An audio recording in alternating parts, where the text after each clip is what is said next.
Hello guys, welcome to Quanta Minds. और आज हम बात करने वाले हैं नीट की क्वेश्चन सीरीज के बारे में और देखेंगे कुछ क्वेश्चंस और क्वेश्चंस के थ्रू हम कॉन्सेप्ट्स को भी लर्न करने की कोशिश करेंगे। तो पहला क्वेश्चन देखते हैं। तो हमारे लिए पहला क्वेश्चन है कि following order is correct for bond order. तो हमारे को बॉन्ड ऑर्डर बेसिकली निकालना है। तो बॉन्ड ऑर्डर के लिए हमारे को एमओटी पढ़नी पड़ती है और एमओटी में हमको क्या देखना पड़ता है, हमारे को मॉलिक्यूलर कॉन्फ़िगरेशंस देखनी पड़ती है। तो देखिए, मॉलिक्यूलर कॉन्फ़िगरेशन होती है sigma 1s and sigma star 1s। क्योंकि हाइड्रोजन के लिए तो हमारे को सिर्फ इतना लिखना पड़ेगा। हाइड्रोजन में टोटल इलेक्ट्रॉन्स आपके पास कितने होते हैं? 2 इलेक्ट्रॉन्स होते हैं। तो सिग्मा 1s 2 ये हो जाएगा।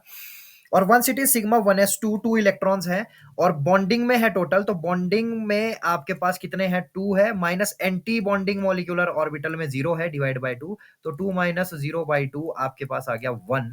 तो H2 का आपके पास 1 आता है। अगर आप करोगे H2 पॉजिटिव, इसका मतलब आपके पास टोटल 1 ही इलेक्ट्रॉन है। तो ये आपका क्या आ जाएगा? सिग्मा 1s 1 आ जाएगा। तो 1 माइनस 0/2 यानी कि 1/2। अगर आप करोगे H2 माइनस, तो ये क्या हो जाएगा? Sigma 1s 2 sigma star 1s 1। तो अगेन यहां पे क्या हो जाएगा? 2 माइनस 1/2 दैट इज 1/2। तो इन दोनों का सेम होगा, H2 पॉजिटिव का और H2 माइनस का सेम है बेसिकली, और H2 का इनसे ज्यादा होगा। तो थर्ड ऑप्शन इसका करेक्ट ऑप्शन हो जाएगा। अब अगले क्वेश्चन की ओर बढ़ते हैं। तो अगला क्वेश्चन हमसे जो पूछा जा रहा है वो पूछा जा रहा है, the shape and the geometry of ammonia is. तो देखिए, अमोनिया के बारे में आपसे पूछा गया है। तो जब भी आप अमोनिया कुछ इस तरीके से आपको दिखता है बेसिकली, तो ये होता क्या है? इसका स्टीरिक नंबर 1 2 3 4 होता है। तो इसकी ज्योमेट्री तो आपके पास क्या होती है? टेट्राहीड्रल होती है। तो देखिए, पिरामिडल और स्क्वायर सिलेंडर को हम काट देंगे, ज्योमेट्री हमारे पास टेट्राहीड्रल आ गई है। अब सबसे इंपॉर्टेंट होती है इसकी क्या? शेप। शेप बहुत इंपॉर्टेंट होती है। तो शेप जो इसकी दिखती है वो आपके पास कैसी होती है? पिरामिड शेप आपके पास होती है। तो आपका ऑप्शन यहां पे सी हो जाएगा। अब अगले क्वेश्चन की ओर बढ़ते हैं।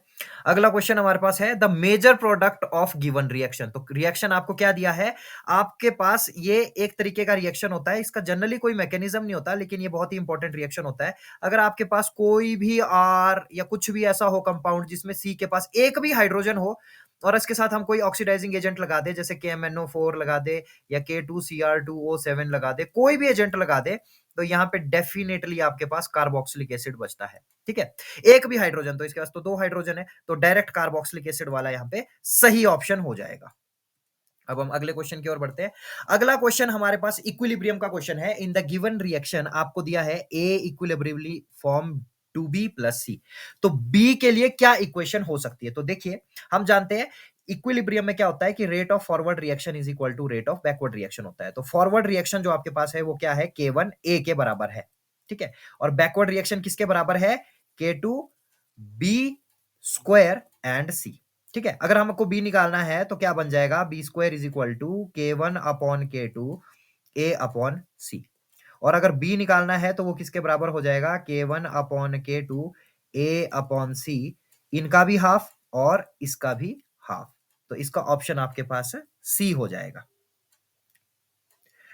अब देखते हैं अगले क्वेश्चन की ओर। तो आपका क्वेश्चन है, the most covalent compound in following. तो देखिए, कोवेलेंट कंपाउंड क्या होते हैं? तो फैजान ने आपके पास एक चीज बोली थी, कोवेलेंट मॉलिक्यूल्स जनरली वो होते हैं जिनमें ऑक्सीडेशन स्टेट बहुत ज्यादा होती है।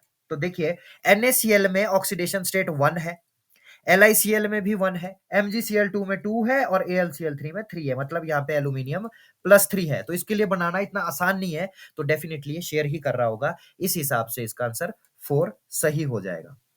तो thank you so much guys for watching this video. ऐसे ही क्वेश्चंस की सीरीज हम आपके लिए लाते रहेंगे। इसके लिए आप क्वांटा माइंड्स को फॉलो कर लीजिए एंड सब्सक्राइब भी कर लीजिए। Thank you so much.